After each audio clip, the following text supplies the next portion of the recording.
Hello dear students, मैं Ashutosh Patidar, Gurukul agree academy Ujjain. मैं सभी स्टूडेंट्स का गुरुकुल एग्री एकेडमी के यूट्यूब ऑनलाइन प्लेटफॉर्म पर वेलकम करता हूं। आज हम लोग एमपीपीएटी 2009 के एग्जाम पेपर के बारे में बात करेंगे। इसके पहले हमने पिछले वीडियो में एमपीपीएटी के 2008 के एग्जाम पेपर के बारे में हम लोग डिस्कस कर चुके हैं।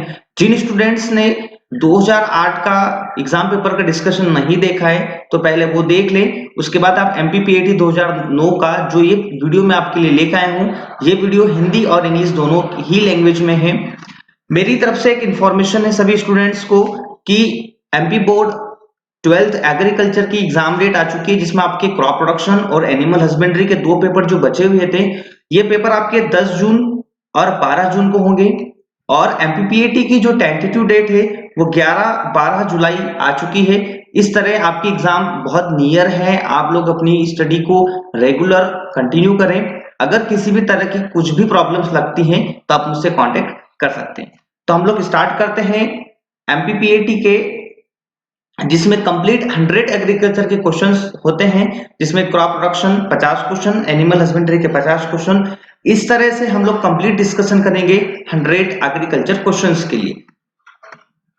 फर्स्ट क्वेश्चन है आपका, सब्जियों एवं फलोत्पादन भारत का स्थान है। क्वेश्चन है, in vegetable and fruit production India stands. First option, first, second, third, fourth. तो करेक्ट हमें पता होना चाहिए, इसका जो करेक्ट आंसर होगा वो होगा ए। सेकंड क्वेश्चन है आपका, मोलिब्डेनम का संग्रहण सर्वाधिक होता है। Molybdenum intake is maximum in. Question पूछ रहा है कि मोलिब्डेनम का सर्वाधिक ग्रहण किस क्रॉप में होता है? बरसीम में, बैंगन में, बाजरा में, चावल में। तो हमें ये पता होना चाहिए, क्योंकि मोलिब्डेनम एक ऐसा न्यूट्रिएंट है जो नाइट्रोजन फिक्सेशन, नाइट्रोजन स्थिरीकरण की दर को बढ़ाता है। और नाइट्रोजन स्थिरीकरण की दर जो नाइट्रोजन स्थिरीकरण जो होता है वो आपकी दलहनी फसल या पल्सेस क्रॉप में होता है। तो करेक्ट आंसर होगा इसका ऑप्शन नंबर ए, बरसीम में। थर्ड क्वेश्चन आपका, पिछले 50 वर्षों में खाद्यान्न की उपलब्धता किसके लिए अति कम हुई है? During past 50 years availability of food is most reduced for rice, wheat, pulses, gram. तो हमें पता होना चाहिए कि जब हरित क्रांति या ग्रीन रेवोल्यूशन आई थी तो इसमें गेहूं और धान, राइस एंड व्हीट का प्रोडक्शन तो बढ़ा, बट दलहन जो पल्सेस का प्रोडक्शन नहीं बढ़ा। इसलिए इसका ऑप्शन होगा, करेक्ट ऑप्शन होगा ऑप्शन नंबर सी। फोर्थ है आपका, केले का प्रसारण किया जाता है। बनाना इज प्रोपोगेटेड बाय। काफी इजी क्वेश्चन, डायरेक्ट क्वेश्चन है ये। Water suckers, square suckers, rhizome और स्टेम कटिंग। तो ऑप्शन नंबर बी, स्क्वायर सकड़ से। फिफ्थ है, आम का सबसे अधिक उत्पादन है। Mango production is highest in Andhra Pradesh, UP, MP और वेस्ट बंगाल। तो ये काफी इजी क्वेश्चन है। मैंगो का जो सबसे ज्यादा जो प्रोडक्शन होता है वो यूपी में होता है। Correct option number B. दलहन का सबसे अधिक उत्पादन है। Pulses production is highest in. चूंकि ये डेटा मैं अपडेट लेके आया हूं, पहले अगर मैं 2009 के इसके आंसर के बारे में बात करता हूं तो इसका आंसर था आंध्र प्रदेश, बट अभी प्रेजेंट टाइम जो इसका आंसर होगा वो होगा एमपी, ऑप्शन नंबर सी। निम्न में से कौन मिर्च की प्रजाति नहीं है? Which of the following is not a variety of chilli. Chilli की वैरायटी नहीं है। Bhagyalakshmi, Andhra Jyoti, King of North और पूषा भैरव। तो सभी बच्चों को पता होना चाहिए कि पूषा भैरव जो भिंडी ओकरा की वैरायटी है। तो इसका राइट आंसर होगा ऑप्शन नंबर डी। सिंचित परिस्थितियों में सूखे मिर्च की प्रति हेक्टेयर पैदावार हो सकती है। The yield of dry chilli in irrigated conditions may be up to 500 kg per hectare, 800 kg per hectare, 1200 और 2000 kg पर हेक्टेयर। तो जहां तक इसका राइट आंसर होने की बात आती है, इसको क्विंटल में हम लोग अगर बदलते हैं तो जो इरिगेटेड कंडीशन में जो चिली की, जो ड्राई चिली की यील्ड निकलती है वो निकलती है 15 से 25 क्विंटल। तो करेक्ट ऑप्शन होगा ऑप्शन नंबर डी। व्हाइट आइसिकल एक प्रजाति है। व्हाइट आइसिकल जो वैरायटी है वो है आपकी टर्निप की, कैरोट, रेडिश और बीट। तो ये काफी इजी क्वेश्चन, डायरेक्ट क्वेश्चन है। जो व्हाइट आइसिकल जो वैरायटी है वो आपकी रेडिस की है, मूली की, ऑप्शन नंबर सी। 10th आपका है प्याज किस कुल से संबंधित है? Onion belong to which family? Amaryllidaceae, solanaceae, euphorbiaceae, none. तो करेक्ट ऑप्शन जो होता है, जो प्याज की फैमिली है वो लेलिसी है आपकी, ऑप्शन नंबर डी। ज्वार कौन से कुल का सदस्य है? Sorghum belong to which family? Brassicaceae, linaceae, palmae, gramineae and poaceae. तो काफी इजी क्वेश्चन है ये भी आपका, क्योंकि जो ज्वार है उसकी फैमिली ग्रामिनी होती है। डायरेक्ट क्वेश्चन है, ऑप्शन नंबर डी। सरसों के फल को कहते हैं, the fruit of mustard is known as pod, siliqua, berry, rhizome. काफी इजी क्वेश्चन है सर, जो मस्टर्ड का जो फ्रूट है वो आपका सिलिक्वा कहलाता है, ऑप्शन नंबर डी। मूंग को इनमें से किस जैव उर्वरक से उपचारित करते हैं? Which of the following bio fertiliser is used for treatment of moong bean? चूंकि मूंग जो होता है आपका एक दलहनी परिवार पल्सेस क्रॉप है, और इनको जो बायो फर्टिलाइजर जो यूज होता है इसमें राइजोबियम यूज होता है। तो ये भी काफी इजी क्वेश्चन था आपका, ऑप्शन नंबर ए। निम्न में से आम की संकर किस्म है? Which of the following is hybrid of mango? Dasheri, Mallika, Neelam और लंगड़ा। हमें पता है मल्लिका जो है वो एक आम की या मैंगो की एक हाइब्रिड वैरायटी है, तो option number B. Coorg honeydew किस फसल की किस्म है? Coorg honeydew is variety of guava, banana, papaya, mango. काफी इजी क्वेश्चन है ये भी, जो वैरायटी है ये पपाया की वैरायटी है, ऑप्शन नंबर सी।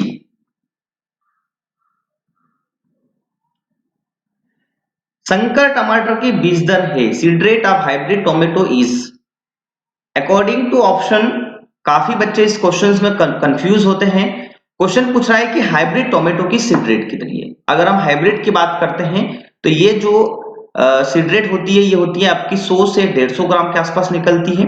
और अगर नॉर्मल टोमेटो की बात करें, सामान्य टमाटर की बात करें, तो ये होता है आपका 400 से लगा के 500 के आसपास। ठीक है, तो अकॉर्डिंग टू क्वेश्चंस हमें हाइब्रिड टोमेटो की सीड रेट बताना है, जो इसका आंसर होगा ऑप्शन नंबर ए। एमरंथस स्पीसीज में बनने वाली कुल बीजों की संख्या अधिक से अधिक हो सकती है। The number of seeds produced in an amaranthus species may be as high. Question है आपका दे रखा है 50,000, 1,00,000, 1,25,000, 1,75,000। तो काफी इजी क्वेश्चन है, डायरेक्ट क्वेश्चन आपका ऑप्शन नंबर डी, 1,75,000। इनमें से कौन सा जलीय खरपतवार है? Which of the following is an एक्वाइटिक weed? चूंकि इन्होंने एक्वाइटिक वीड के बारे में बात की है, साइप्रस रोटंडस, ओराइजा सटाइवा, आइपूमिया प्रजाति, आइपूमिया स्पीसीज और इकाइनोकुला क्रैप्सिस। तो करेक्ट ऑप्शन होगा option number D, right answer option number D. वनस्पतिक दृष्टिकोण से केले का प्रसारण या केले का फल कहलाता है बोटनिकली? बनाना फ्रूट इज कॉल्ड, काफी इजी क्वेश्चन, ड्रूप, बेरी, पॉम और नट। तो ये सभी हम सभी स्टूडेंट्स को पता होना चाहिए। इसका राइट आंसर होगा ऑप्शन नंबर बी।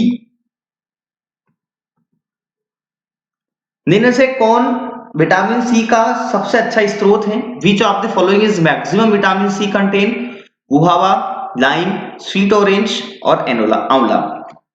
चूंकि अकॉर्डिंग टू क्वेश्चन पूछा है कि विटामिन सी का सबसे अच्छा स्रोत कौन सा है, अगर हम ऑप्शन की बात करें तो इसमें बारबाडोस चेरी नहीं दे रखा है, क्योंकि सबसे ज्यादा जो विटामिन सी मैक्सिमम कंटेंट होता है वो बारबाडोस चेरी में होता है, देन एनोला में होता है। तो अकॉर्डिंग टू ऑप्शन हम लोग लेंगे ऑप्शन नंबर डी, आंवला, एनोला। डहेलिया कुल से संबंधित है? Dahlia belong to family compositae, iridaceae, liliaceae और जिंजिबरेसी। तो डहेलिया की जो फैमिली होती है वो होती कंपोजिटी, ऑप्शन नंबर ए।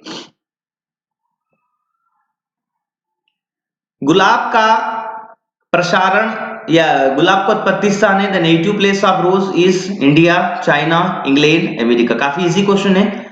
जो रोज जो होता है इसका जो नेटिव प्लेस, ओरिजिन प्लेस जो होता है वो इंडिया होता है, ऑप्शन नंबर ए।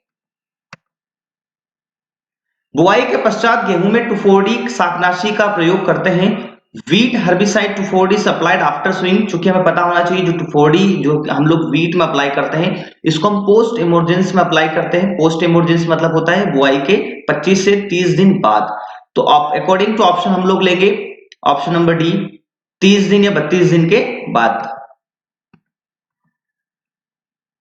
लवणीय मृदा में विद्युत चालकता होती है in saline soils, the electrical conductivity should be, चूंकि अकॉर्डिंग टू ऑप्शन में पता होना चाहिए जो सेलाइन सॉइल जो लवणीय मृदा होती है क्योंकि इसमें सॉल्ट कंटेंट ज्यादा होता है और इनमें जो आपका ईसी जो होता है इलेक्ट्रिक कंडक्टिविटी जो होती है वो हमेशा मोर देन ही होती है। अब कितनी होती है तो ये होती है 20 DSM से मोर देन। तो ऑप्शन नंबर ए इसका राइट आंसर होगा। किस मृदा में सूखने पर ऊपरी सतह पर सफेद चकते बनते हैं?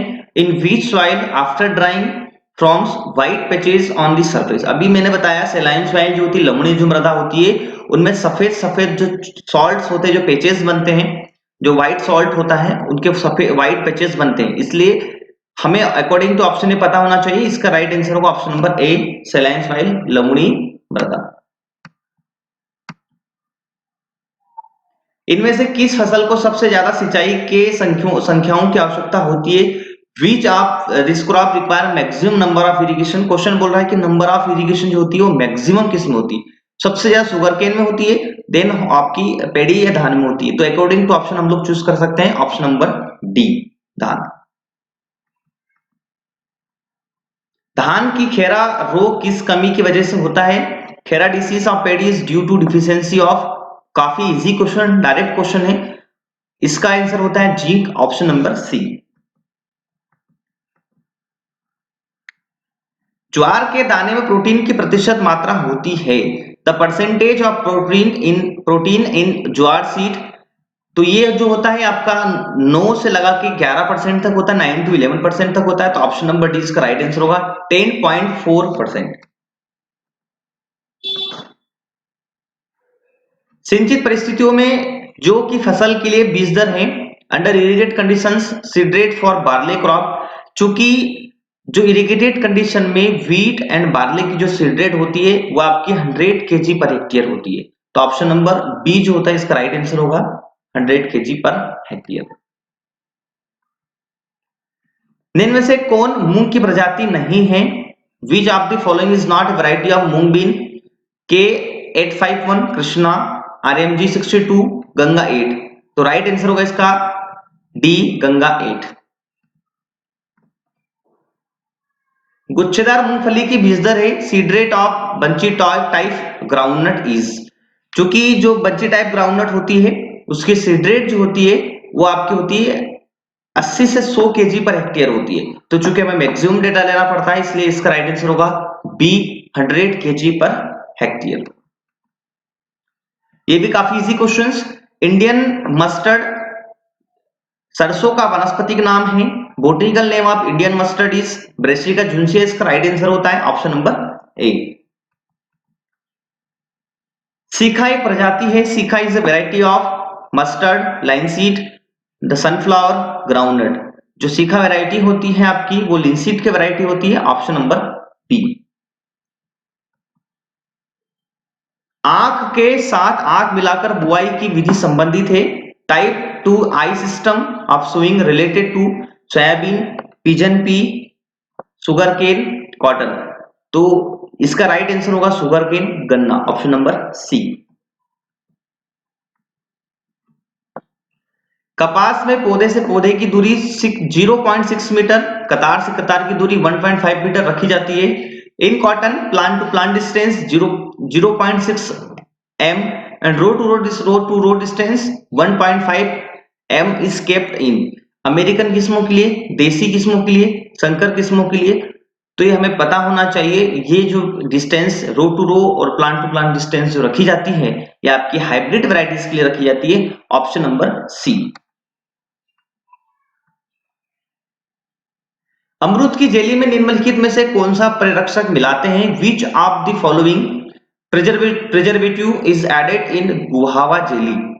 Potassium metabisulphite, sodium benzoate, acetic acid या उपरोक्त में से कोई नहीं? तो जहां तक इसका राइट आंसर होता है, जो करेक्ट आंसर होगा ऑप्शन नंबर डी, इनमें से कोई नहीं। अम्ल किस उत्पाद को बनाने में बहुत जरूरी है? Acid content is very important concentrations in the preparation of marmalade, jam, jelly, preserve. तो जो एसिड कंटेन इंपॉर्टेंट होता है, जो एसिड यूज हम लोग जो बनाने में जिसको हम लोग डालते हैं, उसका राइट आंसर होता है आपका अवले है जेली, ऑप्शन नंबर सी। फूलदान में कौन सा फूल सर्वाधिक समय तक ताजा रहता है? Which flower lasts long in vases? Rose, gerbera, carnation और ग्लेडियोलस। ये काफी इजी क्वेश्चन हैं। तो जो क्वेश्चन पूछा है, फूलदान में सबसे ज्यादा जो फ्लावर जो एक जो ताजा रहता है वो आपका ग्लेडियोलस होता है, ऑप्शन नंबर डी। भूपरिष्करण को प्रभावित करने वाले कारक है factor that influence the tillage और क्रॉप, सॉइल टाइप, क्लाइमेट और ऑल ऑफ दीज। तो क्रॉप भी आपकी इन्फ्लुएंस करती है, सॉइल टाइप भी इन्फ्लुएंस करता है, क्लाइमेट भी, और ऑल ऑफ दीज। तो ऑप्शन नंबर डी।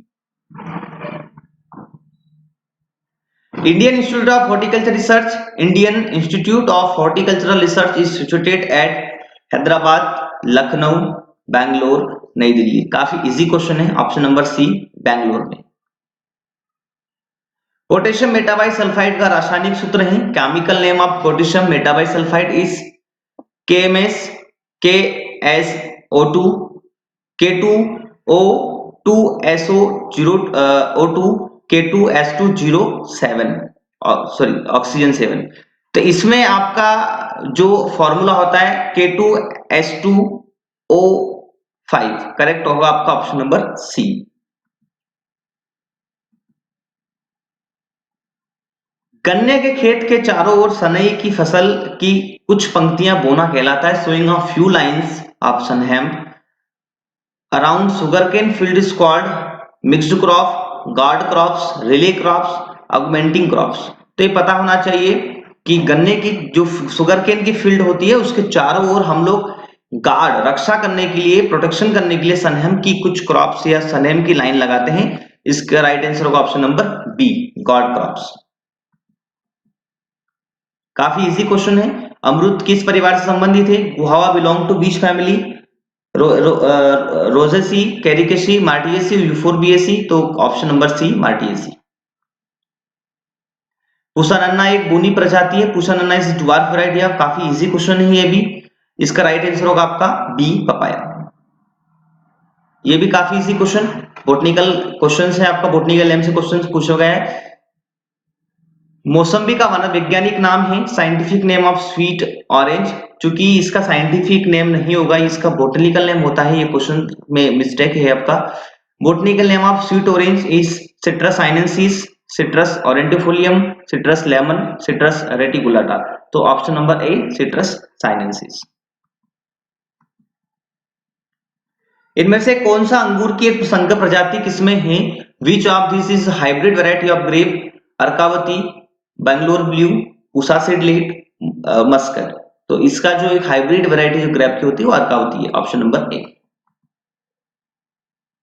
इनमें से कौन सी नदियों मध्य प्रदेश से उत्पन्न नहीं होती है? काफी इजी क्वेश्चन है, जनरल नॉलेज का क्वेश्चन है। Which of this rivers does not originated from MP? Mahi, Narmada, Tapti और गोदावरी। तो गोदावरी इसका राइट आंसर होगा, ऑप्शन नंबर डी। अर्ध शुष्क परिस्थितियों में इनमें से किस फसल को सबसे कम पानी चाहिए? In semi arid conditions which of this crops will require list water? Wheat, tomato, brinjal और ऑनियन। क्योंकि व्हीट अकॉर्डिंग टू ऑप्शन हमें जाना पड़ेगा, ऑप्शन नंबर ए इसका राइट आंसर होगा। क्यों? क्योंकि व्हीट एक ऐसी क्रॉप है जिसे हम सेमी एरिड कंडीशन में भी ग्रो कर सकते हैं, ऑप्शन नंबर ए। भारत में कौन सी फली फसल सर्वाधिक क्षेत्र में पाई जाती है? In India which fruit crop occupied maximum area? इन्होंने पूछा है कि कौन सी ऐसी फ्रूट क्रॉप है जिसका मैक्सिमम एरिया है। तो इसका राइट आंसर होगा मैंगो, क्योंकि मैंगो का सबसे ज्यादा आपका एरिया है। और प्रोडक्शन में फर्स्ट कौन है आपका? बनाना। तो इसका आंसर जो होगा, राइट आंसर वो होगा ऑप्शन नंबर ए, मैंगो। भारत में इनमें से किस फसल की पैदावार सर्वाधिक है? Which of this crop strands maximum production in India? चूंकि इन्होंने यहाँ पर अब ऐसा क्वेश्चन नहीं बोला है कि फ्रूट क्रॉप है कि वेजिटेबल क्रॉप है, इन्होंने कॉमन क्वेश्चन बोला है कि सबसे ज्यादा जो प्रोडक्शन होता है कि कौन सी क्रॉप का होता है। तो ये भी काफी इजी क्वेश्चन है। सबसे ज्यादा जो प्रोडक्शन होता है वो आपका राइस का ही प्रोडक्शन होता है। एरिया एंड प्रोडक्शन, क्षेत्रफल और उत्पादन के मामले में राइस जो होता है आपका फर्स्ट पोजीशन पे है। तो करेक्ट ऑप्शन आंसर होगा ऑप्शन नंबर ए। नेक्स्ट क्वेश्चन की बात करते हैं। 51 में आपका है जो एनिमल हस्बेंड्री से स्टार्ट हो चुका है। निम्न में से कौन सा अंग मैथुन से संबंधित है? Which of the following part is associate with copulations? तो राइट इसका आंसर जो होगा ऑप्शन नंबर बी, वेजाइना। दूध किससे निर्मित हुआ है? Milk is composed of water, fat, solids, not fat, all of this. तो ये सभी हमें पता होना चाहिए। जो दूध बनता है उसमें पानी भी होता है, वसा भी होती है और वसा रहित ठोस पदार्थ भी होते हैं। तो इसका जो राइट आंसर होगा ऑप्शन नंबर डी। विभाजन के बाद 3 से 4 दिनों के दौरान उदर का स्त्राव माना जाता है। Secretion of udder during 3 to 4 days after pasteurization is known as. तो खीस, कोलेस्ट्रम, मिल्क, सीरम और नन ऑफ दिस। तो इसको हम लोग जो बोलते हैं वो कोलेस्ट्रम बोलते हैं, ऑप्शन नंबर ए। गाय के दूध में कितना लैक्टोज मौजूद है? How much lactose is present in cow milk? 3%, 5%, 7% और 9%। करेक्ट होगा ऑप्शन नंबर बी, 5%। इनमें में से कौन कारक या कौन सा कारक दूध की संरचना बदल सकता है? Which of the following factors affect composition of milk? Breeds of cow, lactation period, type of feed and fodder या ऑल ऑफ दिस।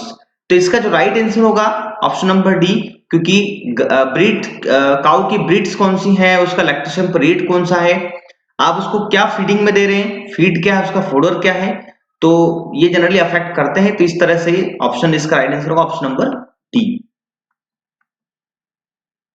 गाय के दूध का क्वथनांक होता है boiling point of cow's milk is. काफी इजी क्वेश्चंस हैं, डायरेक्ट क्वेश्चंस हैं।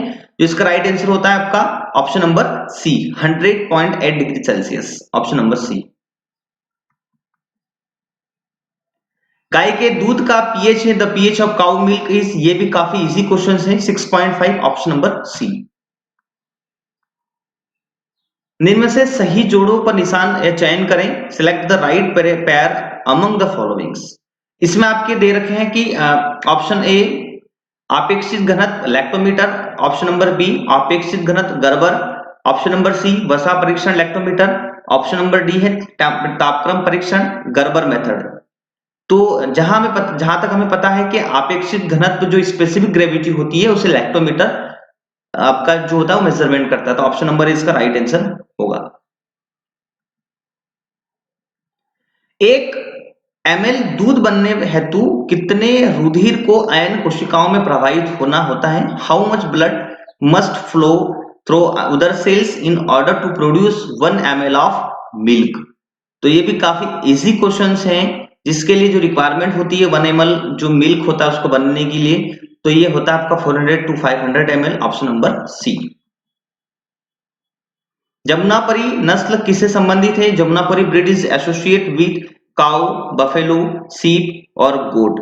तो ये भी काफी इजी क्वेश्चंस हैं। आपकी जो ब्रीड्स होती है एनिमल ब्रीड से क्वेश्चंस हैं। तो ये जो इसका राइट आंसर होगा ऑप्शन नंबर डी, गोट। मेंडल ने किस पौधे का प्रयोग आनुवंशिकी नियमों के अध्ययन के लिए हेतु किया था? Which plant was used by Mendel to study laws of inheritance? काफी इजी क्वेश्चंस है, ऑप्शन नंबर ए मटर गार्डन बी। भारतीय गायों की दुधारू नस्लों में प्रमुख है main milch breeds of cow in India और साहिवाल देवनी, सिंधु थारपारकर, गिर अंगोल, ऑल ऑफ दिस। तो सबसे फर्स्ट तो साहिवाल है, तो ऑप्शन नंबर ए इसका राइट आंसर होगा, साहिवाल एंड देवनी। सबसे अधिक भारी शरीर की भैंस की नस्ल है heaviest buffalo body belong to which breed? Nili Ravi, Jafarabadi, मुर्रा और महेशाना। तो इसका जो राइट आंसर होता है वो है जाफराबादी, क्योंकि जाफराबादी का सबसे ज्यादा जो बॉडी वेट होता है वो जाफराबादी का सबसे ज्यादा होता है। Option number B. गायों के दोहन के समय कौन सा कथन गलत है? Which of the following statement is irrelevant during milking of cows? इसमें आपको रोंग स्टेटमेंट को हटाना है। दुग्धशाला का सूखा और साफ होना, dry and clean milking parlours, cows with clean body, गायों का शरीर का साफ होना, दूधिया के सिर पर टोपी होना, मिल्कर्स विथ कैप्स, गायों को सूखा चारा देना, offering dry fodder to cows. अब इसमें क्वेश्चन ये है कि जब हम लोग काउ की मिल्किंग करते हैं, कोई भी फार्मर काउ की जब मिल्किंग करता है तो उस टाइम काउ को फीडिंग नहीं देते हम लोग। तो ऑप्शन नंबर डी, गायों को सूखा चारा देना, तो offering dry fodder to cow, इसका राइट आंसर होगा ऑप्शन नंबर डी। बाकी जितने first second A B C ये ऑप्शन राइट है आपकी, ऑप्शन नंबर डी आपका रॉन्ग है। छोटे थन वाली गाय किस दोहन विधि के अयोग्य है? अयोग्य बोला है, क्वेश्चन को समझने की जरूरत है। The cow with small teats are unfit for milking, जो अनफिट हो मिल्किंग के लिए, तो machine milking, full hand milking और कनिंग मिल्किंग। तो इसमें आपका ऑल ऑफ दिस, चूंकि तीनों जो मेथड है इनके लिए ये आपकी अनफिट ही होती है। राइट आंसर होगा ऑप्शन नंबर डी। काफी इजी क्वेश्चन है। फार्म पर किसान को किस किस संसाधन के प्रबंधन की आवश्यकता होती है? Management of which of the following resources is required to farmer at the farm. चूंकि हमें पता होना चाहिए लैंड, लेबर, कैपिटल, किसी भी बिजनेस को स्टार्ट करने के लिए जो बेसिक रिसोर्सेज होते हैं वो आपके लैंड, लेबर और कैपिटल ही होते हैं। तो करेक्ट जो आंसर होगा इसका option number D, all of this. 10 KG 10 kilogram दैनिक दुग्ध उत्पादन वाली गाय की सभी पोषण आवश्यकताओं की पूर्ति हेतु पर्याप्त होगा। In order to satisfy nutritional needs of 10 kg milk producing cow, following one would sufficient. जो 10 kg 10 किलो दूध दे रही है काऊ है, उसके लिए क्या सफिशिएंट होता है? Sufficient dry fodder, A and sufficient green legume fodder, A and पर्याप्त दाना, ए एंड सफिशिएंट। तो इसमें आपका जो होता है ऑप्शन नंबर जो होगा सी होगा, ए एंड पर्याप्त दाना। राइट आंसर होगा ऑप्शन नंबर सी। पूरे दिन भर की आवश्यकताएं पूर्ति हेतु दिए गए भोज्य पदार्थ को कहते हैं the feed and fodder provided in the day in order to satisfy all the needs is known as diet, concentrate and fodder, protein, fat mixture और बैलेंस्ड रेशन। तो जो दिन भर हम लोग जो कैटल को जो हम लोग फीडर्स देते हैं, जो फीडिंग करते हैं, तो उस भोज्य पदार्थों को हम लोग बोलते हैं संतुलित आहार, balanced ration. Option number D. पशु के शरीर में कौन से खनिज सर्वाधिक मात्रा में पाए जाते हैं? Which of the following minerals are found in maximum amount in animals body? Sodium and chlorine, calcium and phosphorus, magnesium and zinc, water. तो सबसे ज्यादा जो बॉडी में जो परसेंटेज होता है या मैक्सिमम अमाउंट जो होता है वो कैल्शियम और फास्फोरस का होता है। तो ऑप्शन नंबर डी, काफी easy question, direct question. Right answer होगा ऑप्शन नंबर डी। पशु को पोषक पदार्थों की आवश्यकता क्यों होती है? Why nutritional elements are needed by animals? गर्भकाल में भ्रूण वृद्धि हेतु, दुग्ध उत्पादन हेतु, शारीरिक निर्वाह हेतु और ऑल ऑफ दिस। जो कि हमें पता होना चाहिए सभी चीज के लिए। ऑप्शन नंबर डी इसका राइट आंसर होगा। निम्न से कौन सी फसलें साइलेज बनाने के लिए उपयुक्त हैं? Which of the following fodder crops are best suitable for silage making? Silage making के लिए जो सुटेबल होती है बरसीम एंड रिच का। काफी इजी क्वेश्चन है, डायरेक्ट क्वेश्चन, ऑप्शन नंबर ए।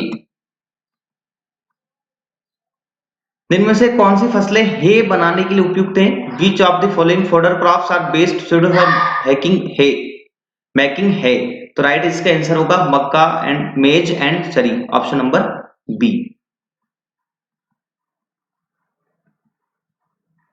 निम्न में से कौन दुग्ध उत्पाद गुरुत्वाकर्षण विधि द्वारा आसानी से बन जाता है? Which of the following milk product can be easily prepared by using gravitational force method? तो इसका जो राइट आंसर जो होता है आपका वो होता है क्रीम, जो काफी इजी बन जाता है, ऑप्शन नंबर डी। इनमें से किसमें वसा की मात्रा 80% से अधिक होती है? Which of the following contain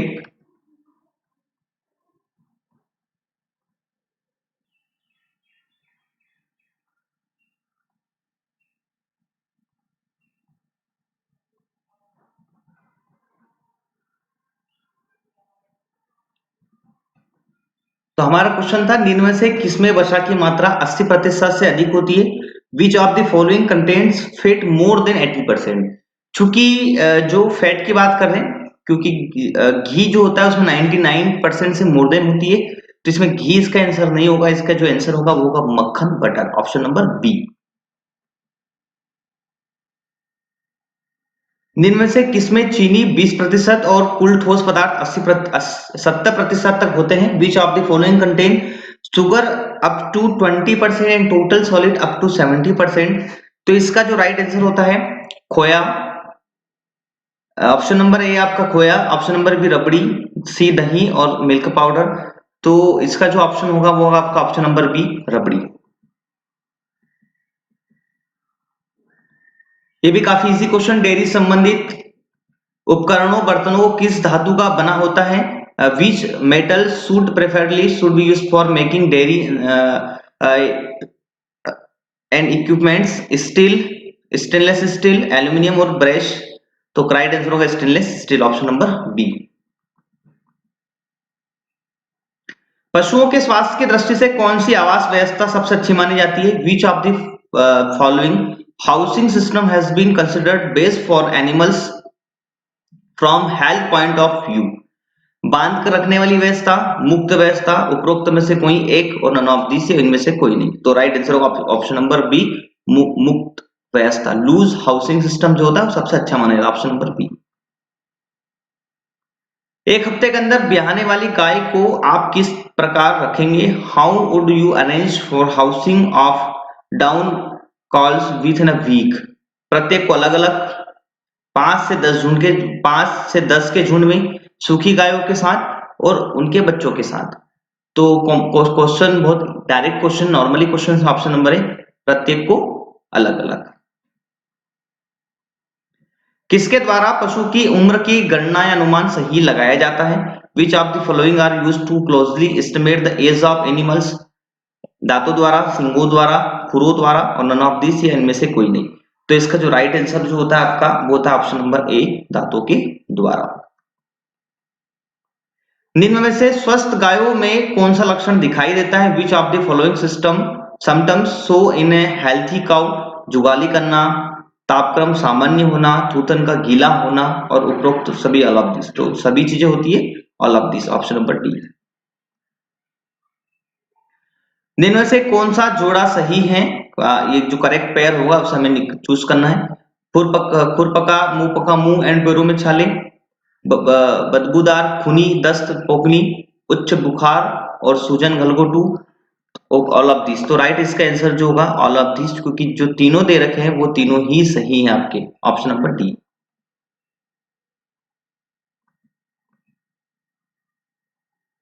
काफी इजी क्वेश्चंस हैं। जिनमें से किसके लिए बचाव के लिए टीके नहीं लगाए जाते हैं? Which of the following disease is not prevented through vaccination? जो डिसीज हो चुकी है वो उसके वैक्सीनेशन हम लोग यूज नहीं करते हैं। तो खुरपका, एफएमडी, अफरा, पोकनी, गलगोटू। जो अफरा होती है इसके लिए हम कोई वैक्सीनेशन नहीं लगाया जाता है, ऑप्शन नंबर।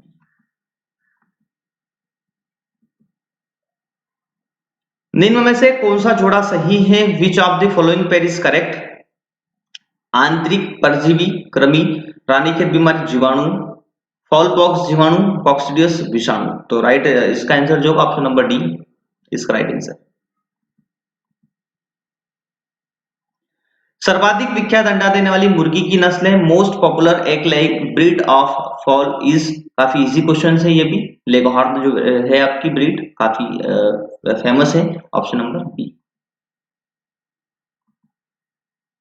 अंडा उत्पादन भारत का स्थान कौन सा है? With regard to egg production India rank at first, second, third, seventh, eighth और 10th। तो राइट आंसर इसका जो होगा ऑप्शन नंबर बी थर्ड है आपका। तापक्रम, आर्द्रता, केसी वातावरण एवं अंडों का हलन चालन हेतु किस उपकरण का प्रयोग होता है? Which equipment provide facilities of maintaining temperature RH gases compositions and movement of eggs. चूंकि जो पोल्ट्री फार्मिंग की हम लोग बात करते हैं तो उसमें पोल्ट्री रेयरिंग में जो इक्विपमेंट यूज होता है इंक्यूबेटर, ब्रूडर, नेस्ट और ऑल ऑफ दिस। तो जो इक्विपमेंट होता है आपका इंक्यूबेटर होता है, जिसमें आपका टेम्परेचर है, रिलेटिव ह्यूमिडिटी है, गैसेस इन्वायरमेंट है आपका, तो ये काफी चीजें मेंटेन होती है। तो इसका राइट आंसर होगा ऑप्शन नंबर ए। निम्न में से किसका भारत के दुग्ध उत्पादन सर्वाधिक योगदान है? Which of the following contributes maximum toward milk production in India? काफी इजी क्वेश्चंस हैं। Option number B buffalo. Buffalo का सबसे ज्यादा कंट्रीब्यूशन होता है मिल्क के कंट्रीब्यूट में। विदेशी गायों में कौन सा अंग नहीं पाया जाता है? Which body part are not found in exotic cattles? Hump, dewlap, about और हॉर्न्स। तो इसमें आपका जो कुबड़ होती है, गलकंबल जो होता है, ये दोनों ही नहीं पाए जाते हैं। ऑप्शन नंबर सी, क्योंकि सिंग तो सभी में होते हैं। तो राइट आंसर होगा ऑप्शन नंबर सी। निम्न में से कौन सी नस्ल केरल प्रांत से विकसित है? Which of the following breeds has it origin from the state of Kerala? Karan fries, Sunandini, Frieswal और टेलर। तो इसका जो राइट आंसर जो होता है option number B, Sunandini. Option number B. बैल, भैंस, घोड़ा, गधा और खच्चर किस प्रकार के पशु हैं? तो दुधारू, दुकाजी या भारवाहक। तो ये जो होते हैं भार ढोने वाले होते हैं, जो ड्राफ्ट होते हैं। तो ऑप्शन नंबर सी इसका राइट आंसर होगा। सांड के संकलित शुक्र को यंत्र की सहायता से मादा जनन अंगों में पहुंचाने को क्या कहते हैं? उस क्रिया को हम लोग क्या बोलते हैं? तो जो इसमें दे रखा है आपका डिंब क्षरण, कृत्रिम निषेचन, कृत्रिम गर्भाधान, भ्रूण प्रत्यारोपण। तो इस हमें सबको कॉमन क्वेश्चन से पता होना चाहिए। इसका राइट आंसर जो होगा वो कृत्रिम गर्भाधान। Option number C. भैंसों में औसत गर्भकाल कितने दिनों का होता है? काफी इजी क्वेश्चन है ये भी। Average gestation period of buffalo is, तो राइट आंसर होगा सी 1310 डेज। ये भी काफी इजी क्वेश्चन है। भैंसों में सामान्यतः ऋतु चक्र की कितनी अवस्थाएं होती है? How many stage are there in normal oestrus cycle of buffaloes? तो ये जो होती है 4 होती है। Option number D. प्रसव के तुरंत बाद कौन सी अवस्था प्रारंभ हो जाती है? Which of the following stage start immediately after pasteurization? तो ड्राई पीरियड तो होता नहीं है, गेस्टेशन पीरियड, लैक्टेशन पीरियड, चूंकि कॉमन क्वेश्चन है, ये भी डायरेक्ट क्वेश्चन है। ऑप्शन नंबर सी, दुग्धावस्था स्टार्ट हो जाती है। साधारणतः एक गाय या भैंस एक प्रसव में कितने बच्चे देती है? How many calves are delivered by cow या बफेलो पर पास्चुरेशन? अब चूंकि इन्होंने क्वेश्चन साधारणतः बोला है, तो राइट आंसर इसका होगा 1। ऑप्शन नंबर ए। निम्नलिखित किस विधि द्वारा दोनों नस्लों में उपस्थित गुणों को संतति में लाना संभव है? Which of the following methods can produce progeny having the characters of both the breeds? तो ये जो कैरेक्टर आपके लाते हैं ब्रीड्स में, ये line breeding, cross breeding, inbreeding और नन ऑफ दिस। तो ये क्रॉस ब्रीडिंग से होता है आपका, जिसे हम संकरण बोलते हैं। Option number B. भैंस के दूध में वसा का प्रतिशत होता है the fat percent in buffalo milk range from 4 to 6, 7 to 10, 10 to 12, 6 to 14। तो इसका जो राइट आंसर जो होता है आपका ऑप्शन नंबर बी 7 to 10। रोमंथी पशुओं में कौन सा आमाशय सबसे बड़ा होता है? Which of the stomach is the largest in size in the ruminants? जो चुगाली करते हैं उनमें सबसे ज्यादा जो एस्टोमेस जो लार्जेस्ट होता है, जिसकी साइज बड़ी होती है, वो आपका होता है रुमेन जो होता है। ऑप्शन नंबर ए, ये सबसे बड़ा होता है। काफी इजी क्वेश्चन है ये भी, सभी को पता होना चाहिए कि श्वेत क्रांति ऑपरेशन फ्लड के जनक कौन है? Who is the father of white revolution, जिसे हम ऑपरेशन फ्लड भी बोलते हैं। तो इसका जो राइट आंसर होगा वो होगा आपका Verghese Kurien, doctor Verghese Kurien. Option number D. किस तंत्र द्वारा पशु ऑक्सीजन लेकर कार्बन डाइऑक्साइड छोड़ते हैं? We system is concern with taking in O2 and release of CO2 in animals. तो ये सब चीजें किस में होती है? ये श्वसन प्रणाली में होती है, रेस्पिरेटरी सिस्टम में होती है। तो ऑप्शन नंबर ए इसका राइट आंसर होगा। तो डियर स्टूडेंट्स, इस तरह हमने दो पीएटी के 2009 के पेपर कंप्लीट पेपर के बारे में डिस्कस हम लोग कर चुके, जिसमें 100 एग्रीकल्चर के क्वेश्चन हम लोगों ने कवर किए हैं। अब आप सभी लोग इस वीडियो को देखें, समझें। अगर किसी भी तरह के कुछ क्वेश्चंस में प्रॉब्लम आ रही है तो मुझे आप कमेंट बॉक्स में कमेंट करें, मैं आपको करेक्ट रिप्लाई देने की कोशिश करूंगा। Okay, thank you so much.